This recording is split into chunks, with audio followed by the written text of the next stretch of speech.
Hey guys, Youngblood with you, and today we're going to be covering the most popular ship fleet suggestions from the last video, this time taking Daniel Tusa's suggestion of a dedicated medical fleet with fighter support. So like in previous videos, we're going to do a smaller fleet and then a larger fleet, looking at a total crew involved of 5 people and 15 respectively. Now, in a medical situation, you need the ability to heal other players and to have a way to bring them on board, and specifically for this situation, you need to be able to deal with threats that are coming in the form of fighters. So starting with the small option, we're going to be looking to base our fleet on the Cutlass Red. One of the few ships in the game actually designed to be a medical craft. The Red is a bit like the dedicated ambulance to the verse, featuring an echo transponder for finding beacons and tracking devices to help you find people that are actually in need of help. It also has a long-range scanner on board, as well as 2 medical stations called auto docks in the rear that are designed to help heal and operate on those people that have been injured. Now, it's not good; those auto docks aren't going to be the same as something in like an actual hospital, but they're going to be about as good as you get on a smaller craft. Now, since you're primarily looking at medical professions here, you need to really maximize your ability to heal and revive. So you need 2 people serving as medical officers in the rear, 1 for each auto dock, while you have 1 person that's actually flying the ship and scanning around. Now, if you're not actively healing, you can have someone else running the sensors or something like that, but if the action is already ongoing, you may want to end up having the 2 people in the back working away. Now, in order to actually defend yourself, because the Cutlass isn't going to be doing much of that in the Red variant, you're going to bring 2 fighters along, and the 2 that I opted for were purpose chosen to be the Hornet Tracker and the Avenger.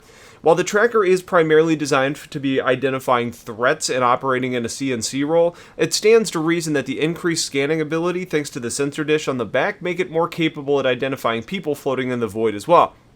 Past that important ability, it also has the ability to equip 3 size 3 weapons, missiles, and host good durability with some average agility, meaning that it's a capable dogfighter as well. Now, as far as the Avenger goes, it's not the best combat ship out there, but it is a decent fighter, and it is faster than most ships while retaining good control. So it could be able to use its smaller size than the Red to get to harder to reach locations and ferry people back to the Cutlass. Additionally, having the ramp and cargo space in the back means that you can pull people out of the void of space and get them into a controlled environment until they reach the Cutlass Red.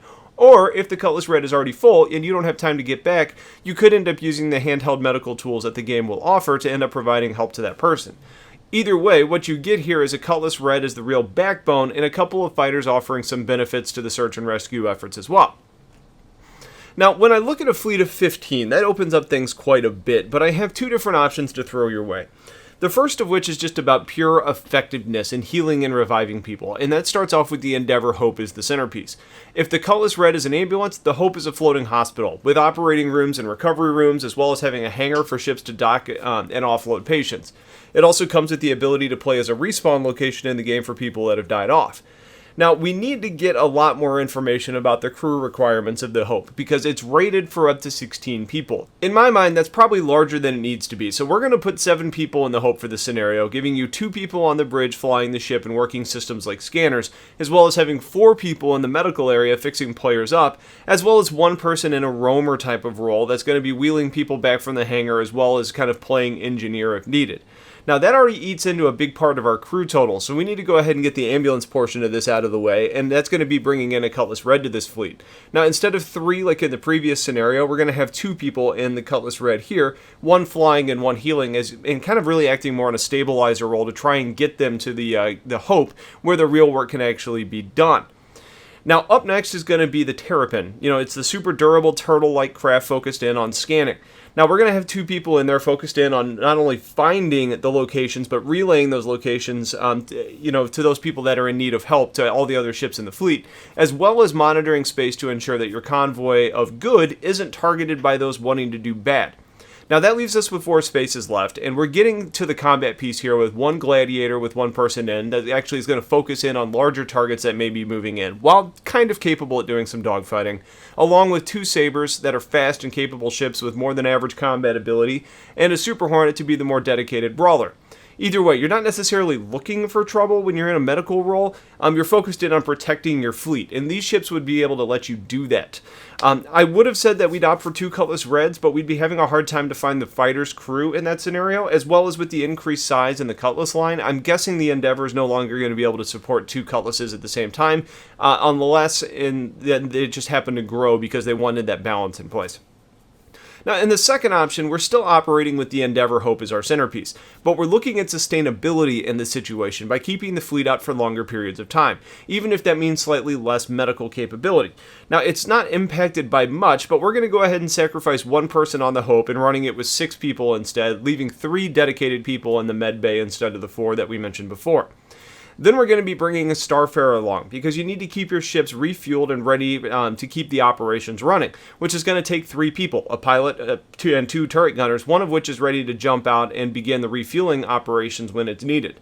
Now, then we get 2 people like before in the Cutlass Red, because it's going to be absolutely necessary to bring people back to the Endeavor Hope, as well as providing some of the the actual healing out there. And instead of a Terrapin in the Gladiator, we're going to be bringing 2 people in a Vanguard Harbinger, capable of fighting, capable of dealing damage to bigger threats with torpedoes, and also long-ranged in its own right, meaning that the Starfarer can focus on refueling others more frequently than it's going to have to do with the Harbinger.